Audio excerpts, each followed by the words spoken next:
அபி வந்து ரொம்ப மனசு கஷ்டப்படுறதால வந்து அனு என்ன பண்ணுறாங்க, அவங்கள நல்லபடி பார்த்துக்கிறாங்க. இந்த சூழ்நிலையில் அபிக்கும் அனுவுக்கும் வந்து அவங்க அம்மா கால் பண்ணுறாங்க.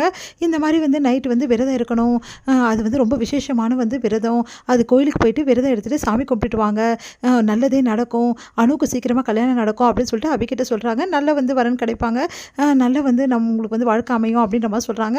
சரின்னு சொல்லிட்டு அனுவும் வந்து அபி வந்து விரதம் இருக்க சொல்கிறாங்க. விரதமா நானா இது வரைக்கும் இருந்ததே இல்லையே, சரி எனக்காக இருக்க மாட்டியா அப்படின்னோடனே கண்டிப்பாக உனக்காக இருக்கேன், எனக்காக இல்லை அப்படின்ற மாதிரி அபி ஒத்துக்கிறாங்க. அடுத்து வந்து இங்கே என்ன பண்ணுறாங்கன்னா, நம்ம வந்து ராகவோட அக்கா என்ன பண்ணுறாங்க, அவங்களும் விரதம் இருக்கணும் முடிவு பண்ணுறாங்க. நம்மளும் கோயிலுக்கு போகணும், விரதம் இருக்கணும் அப்படின்னு சொல்லிட்டு முடிவு பண்ணிவிட்டு எல்லா வேலையும் பண்ணிகிட்ருக்காங்க.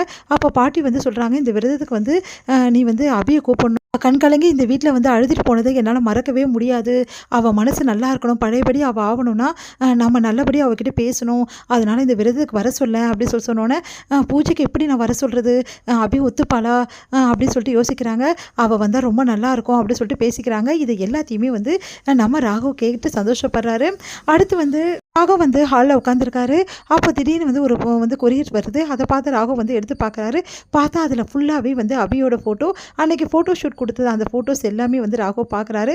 பார்த்து வந்து அப்படியே வந்து தன்னை மறந்துடுறாரு ராகவ். எல்லா ஃபைல்ஸையும் வந்து எடுத்துகிட்டு போயிட்டு ஆஃபீஸ்க்கு பார்த்துட்ருக்காரு. அப்போ வந்து நம்ம அபியோட ஃபோட்டோஸ் எல்லாமே வந்து பார்த்துட்ருக்காரு காலண்டரை. அதை பார்க்கும்போது அங்கே லாவண்யா வராங்க. வந்து பார்த்துட்டு என்னது இது, நல்லாவே இல்லைல்ல அபி, இதில் சுத்தமாக நல்லா இல்லை அப்படின்ற மாதிரி பேசிகிட்டு இருக்காங்க. உடனே வந்து டென்ஷன் ஆகிறாரு. அவள் நல்லா தானே இருக்கா, இந்த ஃபோட்டோஸும் நல்லா தான் இருக்குது அப்படின்ற மாதிரி சொல்கிறாரு. அதை கேட்டு லாவண்யா செமையாக டென்ஷன் ஆகிறாங்க. என்ன இவர் இந்த மாதிரி பண்ணுறாரு, ஒரு வேளை நம்மளுக்கு கோவமாயிட்டாரா, சரி எப்படியாவது பூஜைக்கு போய் இவரை கரெக்ட் பண்ணுவோம் அப்படின்னு சொல்லிட்டு யோசிச்சுட்டு, சாயந்தரம் வீட்டில் பூஜை வச்சுருக்காங்களாமே, அதுக்கு நானும் வரேன் அப்படின்னு, நீ எதுக்கு வர அப்படின்ற மாதிரி கேட்குறாரு. விரதம் மட்டும் கிடையாது, விரதமும் இருக்கேன், யாருக்காக விரதம் இருக்கேன், எல்லாம் உங்களுக்காக தான் சொல்ல வராங்க. கரெக்டாக அந்த டைமில் ராகவுக்கு ஃபோன் வந்துடுது. உங்களுக்காக தான், உங்களை உயிருக்கிற விரும்புகிறதால தான் உங்களுக்காக நான் விரதம் இருக்கேன் அப்படின்னு சொல்லிட்டு இருக்காங்க லாவண்யா மனசுலேயே. அடுத்து வந்து இங்கே என்ன பண்ணுறாங்க, லாவண்யா யோசிக்கிறாங்க, கண்டிப்பாக வந்து நம்ம விரதம் இருந்து அங்கே போயிட்டு நம்ம எல்லாத்தையும் வந்து கேட்ச் பண்ணணும், எல்லார் மனசில் இடம் பிடிக்கணும் அப்படின்னு சொல்லிட்டு யோசிக்கிறாங்க.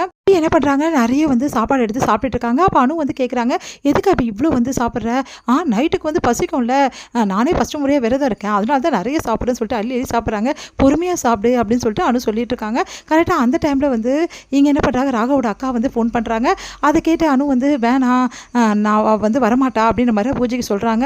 உடனே ப்ளீஸ் தயவுசெய்து எனக்காக வர சொல்லுங்கள், நான் அவகிட்ட பேசுகிறேன் அப்படின்னோடனே அபி வாங்கி பேசுகிறாங்க. நல்லா இருக்கீங்களா அப்படி, நல்லா இருக்கேன், என்னை வந்து உங்களுக்கு ரொம்ப பிடிக்கும்ல, எனக்காக பூஜைக்கு வாங்க ப்ளீஸ் அப்படின்னு சொல்லிட்டு கூப்பிட்றாங்க. கடைசியில் வந்து யோசிக்கிறாங்க அபி, நான் யோசிச்சு சொல்கிறேன் அப்படின்ற மாதிரி அபி வந்து சொல்லிடுறாங்க.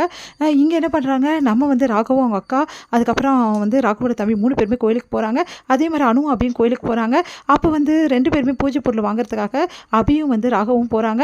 அப்போ 2 பேருமே வந்து அப்படியே ஒருத்தர் முட்டி இடிச்சுக்கும் போது கரெக்டாக வந்து அபி விழ போகிறாங்க. நம்ம ராகவ் வந்து தாங்கி பிடிக்கிறாரு. இதோட முடியுது.